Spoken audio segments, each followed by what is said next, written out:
Hello everyone, आप सबका बहुत बहुत ज़्यादा स्वागत है परीक्षा पथ पे। मैं हूं नऊ मलिक आप सबके सामने।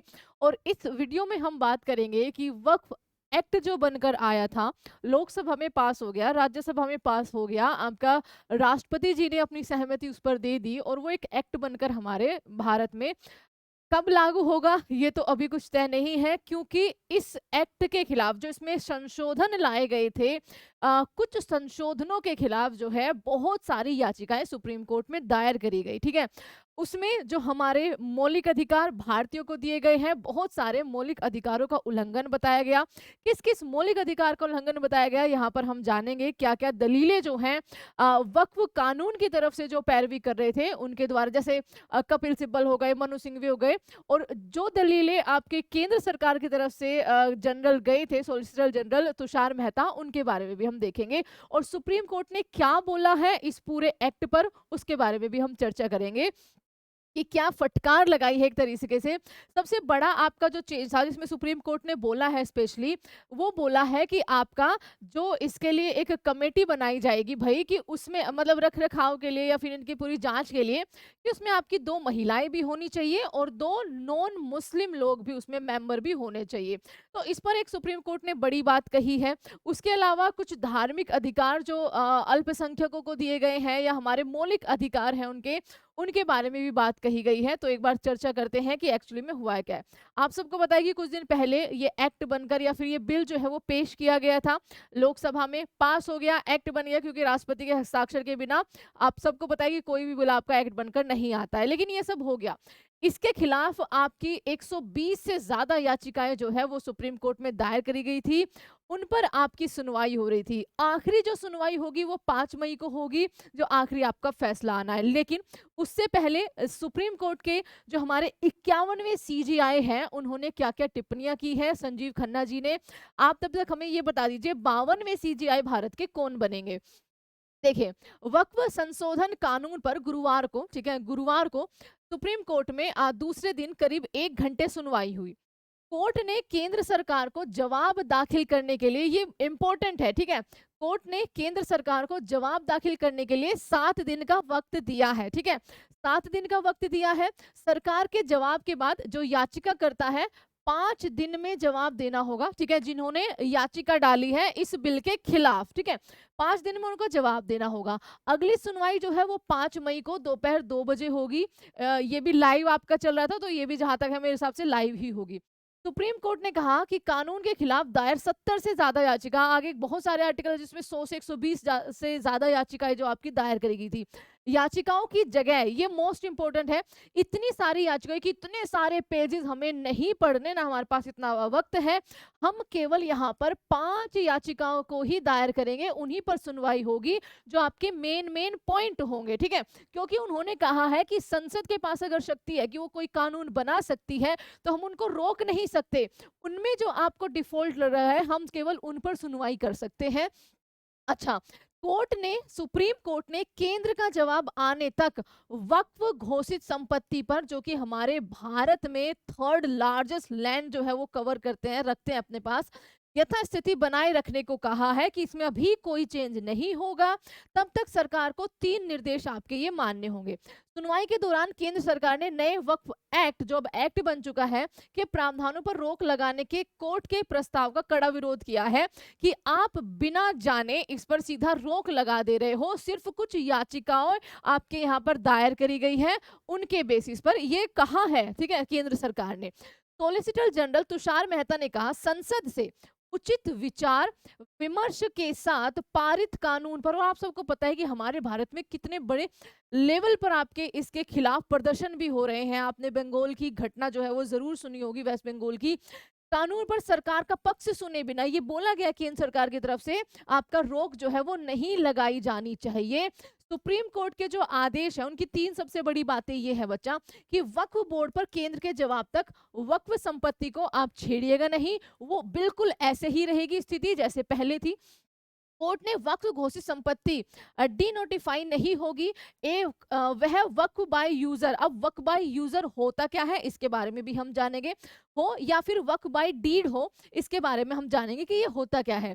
वक्फ बोर्ड और केंद्रीय वक्फ परिषद में कोई नई नियुक्ति नहीं होगी। जो बोल रहे हैं ना ये कि 2 महिलाएं होनी चाहिए, 2 नॉन मुस्लिम होने चाहिए, तो अभी वो नियुक्ति नहीं होगी, उस पर अभी रोक लगाए, क्योंकि इस पर सबसे बड़ी टिप्पणी दी है जो हमारे सुप्रीम कोर्ट के जज हैं। ठीक है, देखो वक्फ बाय यूजर क्या होता है बच्चा। वक्फ बाय यूजर से तात्पर्य एक ऐसी प्रथा से है जिसमें कोई व्यक्ति अगर अपनी संपत्ति को धार्मिक या धर्मार्थ बंदोबस्ती यानी कि जिसको वक्फ बोलते हैं उसके रूप में देता है, चाहे उसकी रजिस्ट्री हो, चाहे उसका नामांकन हो या ना हो, मान्यता उसे ऐसे परियोजनाओं के लिए दीर्घकालिक, ठीक है, निर्बोध उपयोग के आधार पर दी जाती है, भले ही मालिक ने वक्फ की कोई औपचारिक या लिखित घोषणा न करी हो। ठीक है, उसने कोई औपचारिक या लिखित घोषणा करी हो या ना करी हो, ये होता है आपका वक्फ बाय यूजर। ठीक है, कि भाई वो प्रॉपर्टी आपकी वक्फ की हो चुकी है, ये आपको ध्यान रखना है, ये इसका तात्पर्य होता है। ठीक है,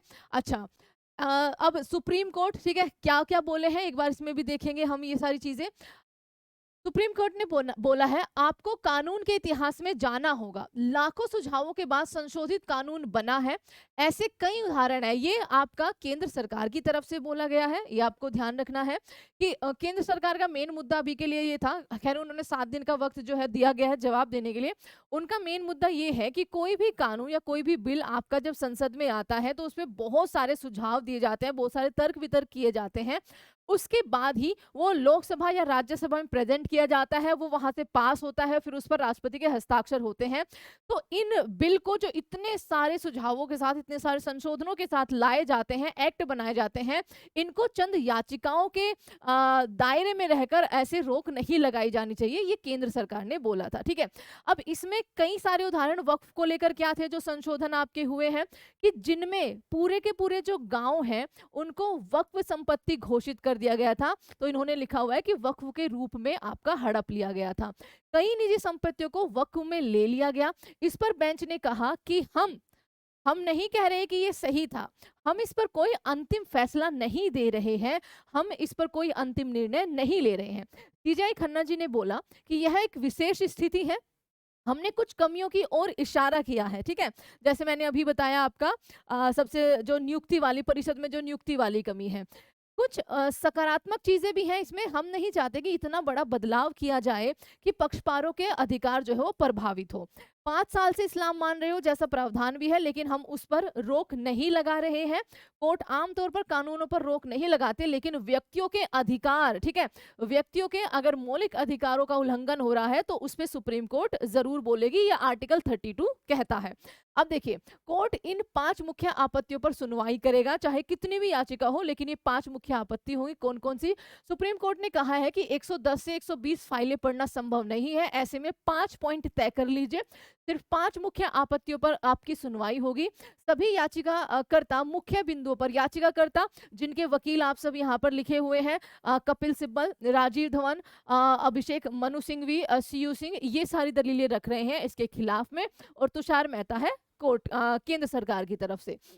तो हालांकि बेंच ने 10 याचिकाएं जो है वो लिस्ट कर ली है, इनके अलावा 3 नोडल वकील नियुक्त किए हैं और वे तय करेंगे कि इन पे बहस जो है वो कौन करने वाला है। 5 मई अंतरिम आदेश के लिए होगी।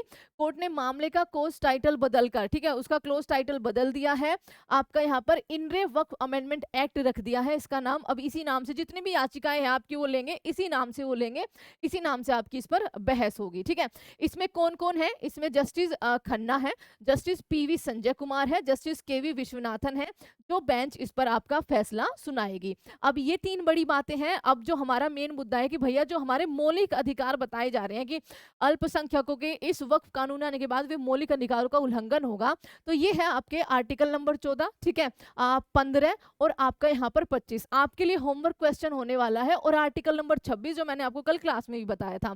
आप सबको इन आर्टिकल्स के बारे में बताना है कि आर्टिकल नंबर 14 और आर्टिकल नंबर 15 आखिर में है क्या। 25 आपकी धार्मिक स्वतंत्रता है और 26 धार्मिक मामलों के प्रबंधन की स्वतंत्रता होती है। 29 अल्पसंख्यकों के लिए अधिकार होते हैं और 300 संपत्ति का अधिकार, जो आज के टाइम पे कानूनी अधिकार है, इनका उल्लंघन कर रहा है। इस पर सुनवाई होगी। इस पर तुषार मेहता अपना तर्क देंगे 7 दिनों के बाद। वक्फ बोर्ड में गैर मुसलमानों को शामिल करना, इसमें टिप्पणी दी है। और डिस्ट्रिक्ट कलेक्टर को वक्फ संपत्ति का फैसला करने का अधिकार देना सरकारी हस्तक्षेप को बढ़ाता है। उन्होंने ये भी बोला कि क्या आप कोई अगर हिंदू एक्ट आएगा या फिर कोई ऐसा नॉन मुस्लिम एक्ट आएगा, जब आप उसमें कोई परिषद का गठन करोगे, कि क्या आप उसमें मुस्लिमों को स्थान दोगे, मुस्लिमों को सदस्य बनाओगे, ये पूछा गया है केंद्र सरकार से। यह कानून मुस्लिम समुदाय के साथ साथ भेदभाव करता है, क्योंकि अन्य धार्मिक ट्रस्टों पर यह समान प्रतिबंध जो है वो नहीं है। ये आपको ध्यान रखना है। और ये कुछ लाइव चल रहा था, तो ये सीजीआई और तुषार मेहता और जो अन्य जो वक्फ के साथ लड़ रहे हैं, ठीक है, वक्फ बोर्ड की तरफ से लड़ रहे हैं, उनके बीच कुछ आपकी बहस जो कोर्ट में होती है, उसकी एक क्लिप है, इसको देखना जरूरी नहीं है। आप सब मुझे बताइए आर्टिकल नंबर 14 और आर्टिकल नंबर 15 क्या कहता है, क्योंकि यहाँ पर इन आर्टिकल्स का बहुत बड़ा रोल है, जिस पर बात हो रही है, जिस पर बहस होगी। ये आपके पॉइंट्स हैं जिनमें बहस आपकी होनी है, ठीक है। तो ये था पूरा आपका हिस्ट्री, ज्योग्राफी, पॉलिटी वक्फ बोर्ड पर, जो अभी सुप्रीम कोर्ट में गया है कि फैसला इस पर जो है 5 मई को आएगा, यानी कि अगली तारीख जो है वो 5 मई की लगी है। 1 हफ्ते का टाइम केंद्र सरकार को, उसके बाद 5 दिन का जवाबदेह होगा जो वक्फ जो आपका एक्ट आया है उसके खिलाफ सुप्रीम कोर्ट में गए हैं। तो thank you so much everyone. Please subscribe परीक्षा पथ, एंड डेली रात को 9 PM पर अपनी रेलवे क्लास होती है, आप इसको भी जरूर देखिएगा।